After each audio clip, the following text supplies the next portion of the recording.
नमस्कार, शेष क्लास में आपका स्वागत है दोस्तों। चैनल पे पहली बार चैनल लाइक करने के साथ साथ बेल आइकन को प्रेस करना भूलें। दोस्तों ये प्रीवियस ईयर क्वेश्चन है जो आपका 3 जनवरी 2022 को सीबीटी यानी कंप्यूटर बेस्ड एग्जाम हुआ था जो आपका उसका ये पेपर दोस्तों, ये आपका बाल विकास का एवं शिक्षाशास्त्र का क्वेश्चन है दोस्तों, जो आपके सीटेट 2022 थे इसके लिए बहुत ही ज़्यादा इंपॉर्टेंट है। ठीक है, क्योंकि इससे दोस्तों आप समझ पाएंगे किस प्रकार के क्वेश्चन लास्ट ईयर आए थे और इसमें क्वेश्चन आपके रिपीट भी होते रहते हैं, तो इसलिए आपके सीटेट 2022 इसके लिए बहुत ही ज़्यादा इंपॉर्टेंट है। ठीक है दोस्तों, तो यह देर न करते हुए सीधे चलते हैं प्रश्न की ओर। ठीक है दोस्तों, वीडियो अच्छा लगेगा तो वीडियो को लाइक करिएगा तो अपने दोस्तों में शेयर भी करिएगा। ठीक है, पहला प्रश्न देखिए दोस्तों क्या कह रहा है, समकालीन विचारधाराओं के अनुसार बाल विकास की प्रक्रिया ए सभी बच्चों के लिए एक समान है और सभी बच्चे एक निश्चित आयु तक आते आते विशिष्ट निर्धारित लक्ष्य अवश्य प्राप्त कर लेते हैं। बी बहुआयामी क्योंकि बच्चे विभिन्न प्रकार के संदर्भों में पलते बढ़ते हैं। सी का पूर्व अनुमान बिल्कुल नहीं लगाया जा सकता यद्यपि विकास सभी के लिए एक दिशात्मक होता है। डी सिर्फ माता पिता से प्राप्त अनुवांशिक गुणों द्वारा ही निर्धारित होती है। बताना उसको राइट आंसर कौन सा हुआ। तो दोस्तों इस क्वेश्चन के लिए आपका बी ऑप्शन बिल्कुल राइट होगा। बहुआयामी है क्योंकि बच्चे विभिन्न प्रकार के संदर्भों में पलते बढ़ते हैं। ठीक है दोस्तों, चलते हैं नेक्स्ट क्वेश्चन की ओर। दूसरा क्वेश्चन देखिए क्या कर रहा है, विकास का सिद्धांत बताता है कि गामक कौशलों का विकास शरीर के मध्य से आरंभ होकर शरीर के सिरों की ओर बढ़ता है। ए घुमावदार, बी विशिष्टता, सी अधोगामी, डी शीर्षगामी। बताना उसको राइट आंसर कौन सा होगा। तो दोस्तों सी ऑप्शन आपका अधोगामी जो है बिल्कुल राइट आंसर हो जाएगा।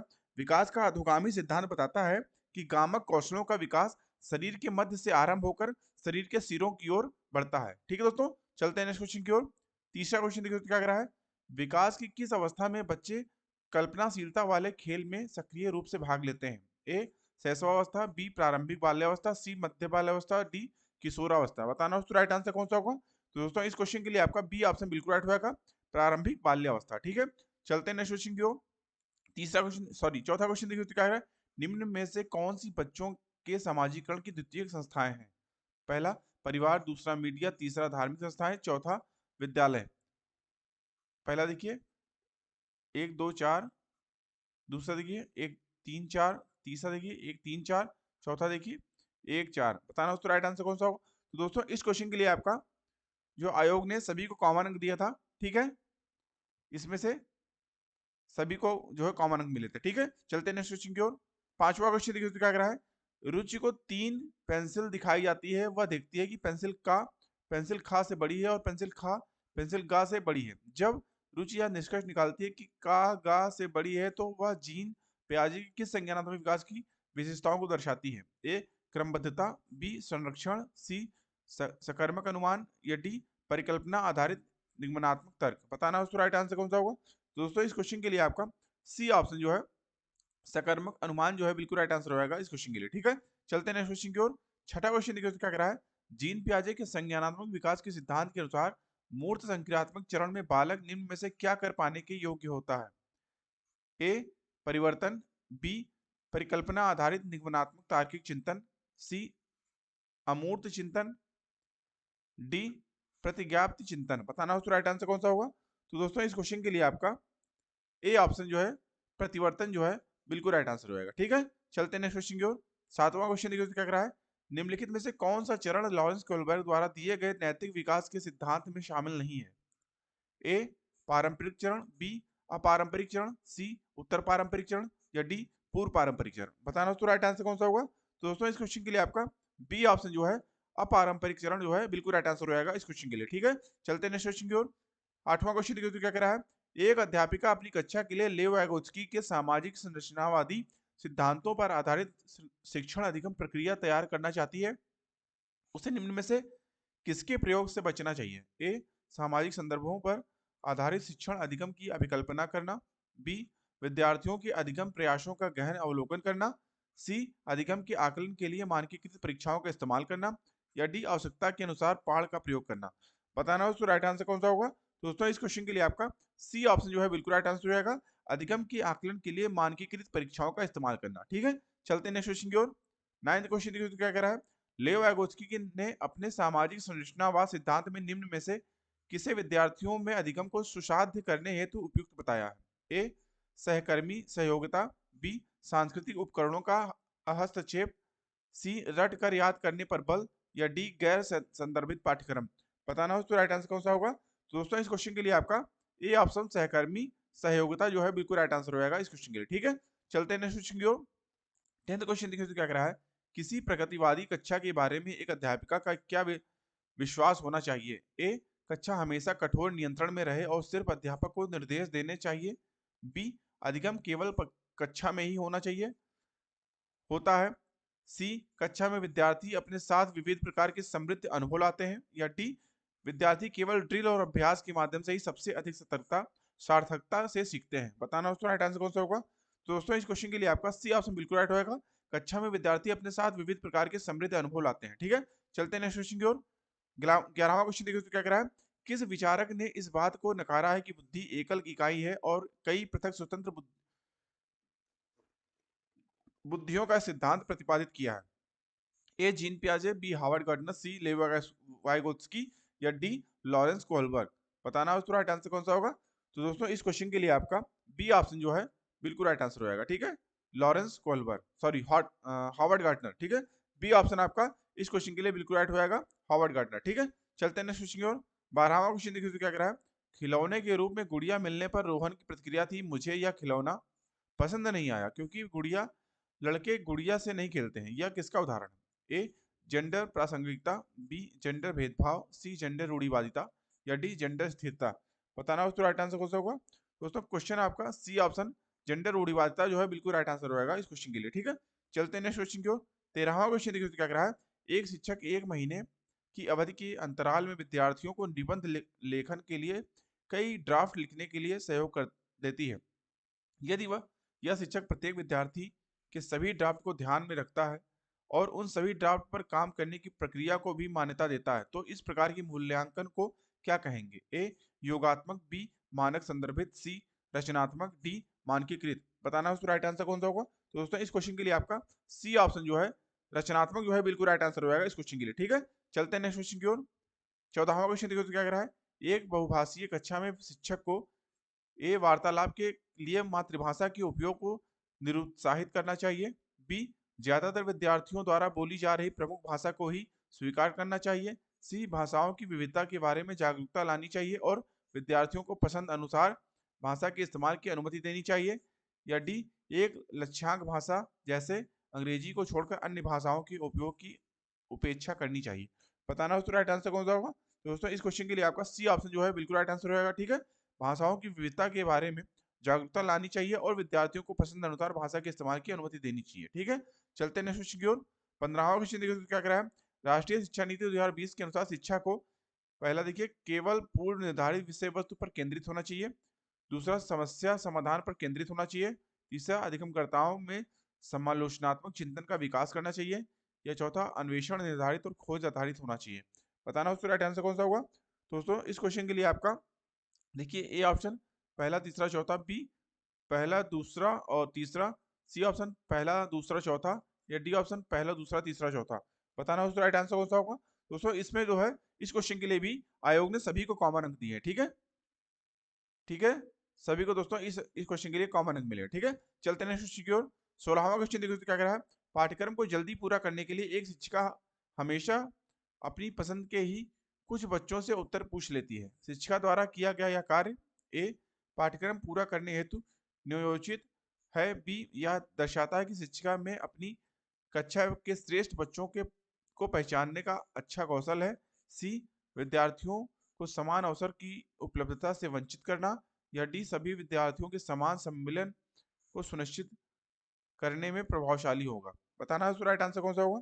दोस्तों इस क्वेश्चन के लिए आपका सी ऑप्शन बिल्कुल राइट होगा। ठीक है, विद्यार्थियों को समान अवसर की उपलब्धता से वंचित करता है। ठीक है, चलते हैं नेक्स्ट क्वेश्चन की।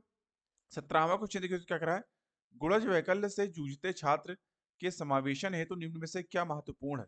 ए, कार्य पूर्ण करने के लिए सख्त समय बाध्यताएं निश्चित करना।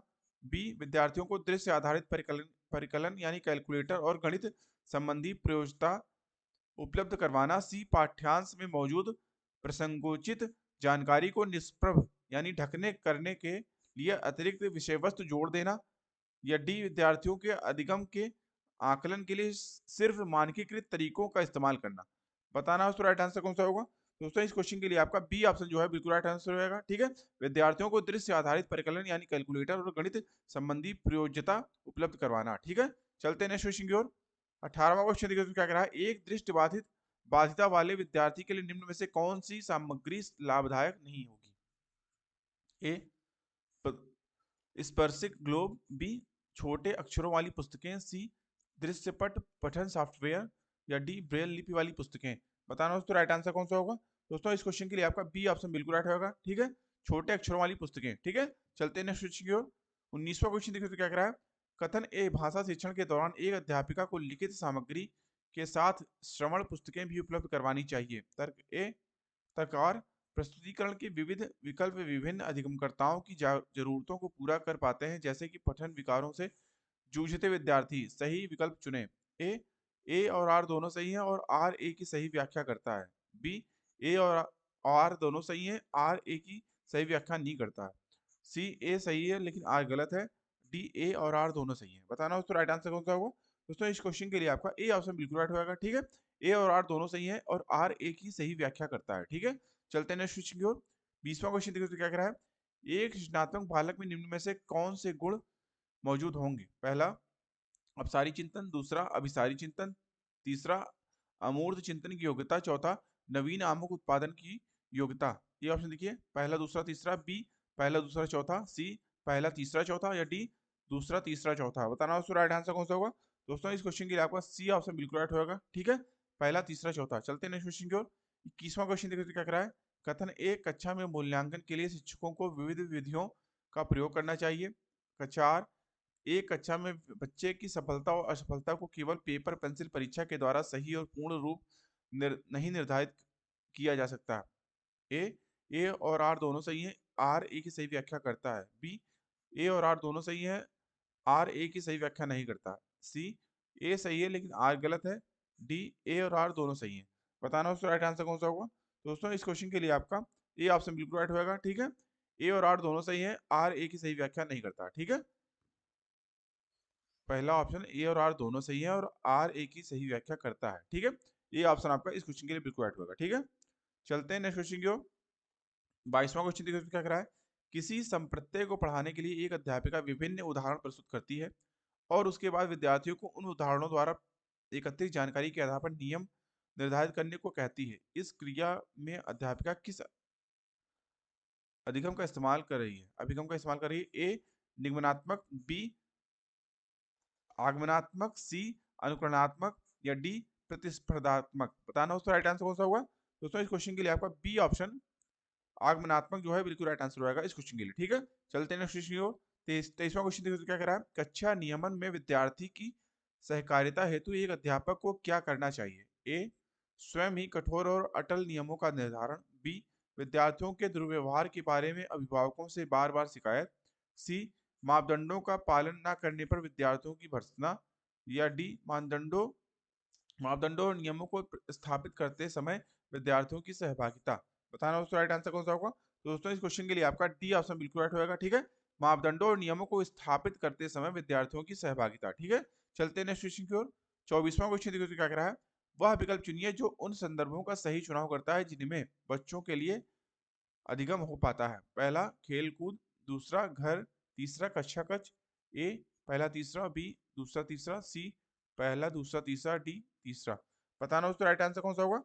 दोस्तों इस क्वेश्चन के लिए आपका सी ऑप्शन जो है बिल्कुल राइट आंसर हो जाएगा। ठीक है, पहला दूसरा और तीसरा, पहला दूसरा और तीसरा, यानी खेलकूद घर और कक्षा के तीनों। ठीक है, चलते हैं नेक्स्ट क्वेश्चन की ओर। 25वां क्वेश्चन देखिए क्या कह रहा है, निम्नलिखित में से कौन सी तकनीकी छात्रों में समस्या समाधान कौशलों के विकास हेतु प्रभावशाली नहीं है? ए मुद्दों पर चर्चा को सुसाध्य करना और छात्रों को चर्चा में भाग लेने के लिए प्रोत्साहित करना, बी समस्या को हल करने के लिए छात्रों को विचार मंथन एवं विचार उत्पन्न करने के लिए प्रोत्साहित करना, सी समस्या का समाधान खोजने के लिए छात्रों को विविध प्रकार की शिक्षण सामग्री प्रदान करना, या डी हर समस्या के लिए एक ही जैसी पूर्व निर्धारित चरण दर चरण प्रक्रियाओं का इस्तेमाल पर बल देना। बताना दोस्तों राइट आंसर कौन सा होगा। दोस्तों इस क्वेश्चन के लिए आपका डी ऑप्शन बिल्कुल राइट होगा। ठीक है, हर समस्या के लिए एक ही जैसी पूर्व निर्धारित चरण दर चरण प्रक्रियाओं इस्तेमाल करने पर बल देना। ठीक है, चलते हैं नेक्स्ट क्वेश्चन की ओर। 26वां क्वेश्चन देखो तो क्या कह रहा है, निम्न में से कौन सा एक संरचनावादी कक्षा का अभिलक्षण है? ए, अधिगम प्रक्रिया में अधिगमकर्ता निष्क्रिय होते हैं। बी, पाठ्यपुस्तक को यंत्रवत याद करने पर अत्यधिक महत्व दिया जाता है। सी, कक्षा में बच्चों को प्रश्न पूछने के लिए प्रोत्साहित नहीं किया जाता है। डी, कक्षा कक्ष में बच्चों के पिछले अनुभवों का उपयोग नए ज्ञान की रचना के लिए किया जाता है। बताना उसका राइट आंसर कौन सा होगा? दोस्तों इस क्वेश्चन के लिए आपका डी ऑप्शन जो है बिल्कुल राइट आंसर होगा। ठीक है, कक्षा कक्ष में बच्चों के पिछले अनुभवों का उपयोग नए ज्ञान की रचना के लिए किया जाता है। ठीक है, चलते हैं नेक्स्ट क्वेश्चन की ओर। 27वां क्वेश्चन देखिए क्या कह रहा है, निम्न में से कौन सी विचारधारा बच्चों के अधिगम में अवरोधक है? ए, त्रुटियां अधिगम की प्रक्रिया का एक हिस्सा है। बी, अधिगमकर्ताओं के लिए त्रुटियां करना एक लज्जाजनक कार्य है। सी, त्रुटियां अधिगमकर्ताओं की संकल्पनात्मक समझ में अंतरालों की जानकारी देती है। डी, अधिगमकर्ताओं को डांट के भय के बिना त्रुटियां करने के लिए मौका मिलना चाहिए। बताना उसका राइट आंसर कौन सा होगा? दोस्तों बी ऑप्शन आपका इस क्वेश्चन के लिए सबसे अच्छा ऑप्शन हो जाएगा। अधिगमकर्ताओं के लिए त्रुटियां करना एक लज्जाजनक कार्य है। ठीक है, चलते हैं नेक्स्ट क्वेश्चन की ओर। 28वां क्वेश्चन देखिए तो क्या कह रहा है, निम्न में से कौन सा बाह्य प्रेरणा का एक उदाहरण है? ए, अपने अधिगम को दृढ़ करने के लिए शोध करते समय अमन विभिन्न स्रोतों की सहायता लेता है। बी, नगद इनाम पाने हेतु रेहान एक परियोजना के लिए विभिन्न स्रोतों से खोज करता है। सी, सितारा अपने स्व संतोषण के लिए अपने से बड़ों से नियमित तौर पर प्रतिपुष्टि लेती है। डी, अपनी व्यक्तिगत अभिरुचि एवं अपनी क्षमताओं को बढ़ाने के लिए कुलमीत क्रियाकलाप का नियमित रूप से अभ्यास करता है। बताना उसका राइट आंसर कौन सा होगा? दोस्तों इस क्वेश्चन के लिए आपका बी ऑप्शन बिल्कुल राइट होगा। ठीक है, नगद इनाम पाने हेतु रेहान एक परियोजना के लिए विभिन्न स्रोतों से खोज करता है। ठीक है, चलते हैं नेक्स्ट क्वेश्चन की ओर। 29वां क्वेश्चन देखिए क्या कह रहा है, कोविड-19 महामारी के दौरान तनाव ने विद्यार्थियों के प्रदर्शन को नकारात्मक रूप से प्रभावित किया है। यह निम्नलिखित में से किस प्रकार से संबंध को स्पष्ट करता है? ए, प्रतियोगिता और संज्ञान। बी, संज्ञान और संवेग। सी, अनुवांशिकता और निष्पादन। डी, अनुवांशिकता और वातावरण। बताना उसका राइट आंसर कौन सा होगा? तो दोस्तों इस क्वेश्चन के लिए आपका बी ऑप्शन बिल्कुल राइट होगा। ठीक है, संज्ञान और संवेग। ठीक है, चलते हैं नेक्स्ट क्वेश्चन की ओर। और दोस्तों ये इस वीडियो लेक्चर का लास्ट क्वेश्चन है, अधिगम अधिक सार्थक और प्रभावशाली होता है अगर वह मुख्यतः हो। ए, शिक्षक निर्देशित। बी, सहपाठियों द्वारा निर्देशित। सी, पाठ्य पुस्तक केंद्रित। या डी, स्व निर्देशित। बताना उसका राइट आंसर कौन सा होगा? दोस्तों इस क्वेश्चन के लिए आपका डी ऑप्शन जो है बिल्कुल राइट होएगा, स्व निर्देशित। अधिगम अधिक सार्थक और प्रभावशाली होता है अगर वह मुख्यतः स्व निर्देशित हो। ठीक है दोस्तों, तो दोस्तों अभी के लिए इतना ही। आशा करता हूँ आपको वीडियो अच्छा लगा होगा। दोस्तों वीडियो अच्छा लगा तो वीडियो को लाइक करिए एवं अपने कम से कम 4 दोस्तों के साथ इसको शेयर करिए। ठीक है दोस्तों, अभी तक आपने अगर हमारे चैनल को भी सब्सक्राइब नहीं किया है तो प्लीज हमारे चैनल को सब्सक्राइब करिए एवं बेल आइकन भी ऑन कर लीजिए, जिससे हमारे चैनल पे आने वाली सभी प्रकार के वीडियोस की नोटिफिकेशन आपको टाइमली मिलते रहें। अभी की वीडियो को देखने के लिए आप सभी का बहुत बहुत धन्यवाद। मिलते हैं दोस्तों नेक्स्ट वीडियो लेक्चर में, तब तक के लिए थैंक यू, जय हिंद।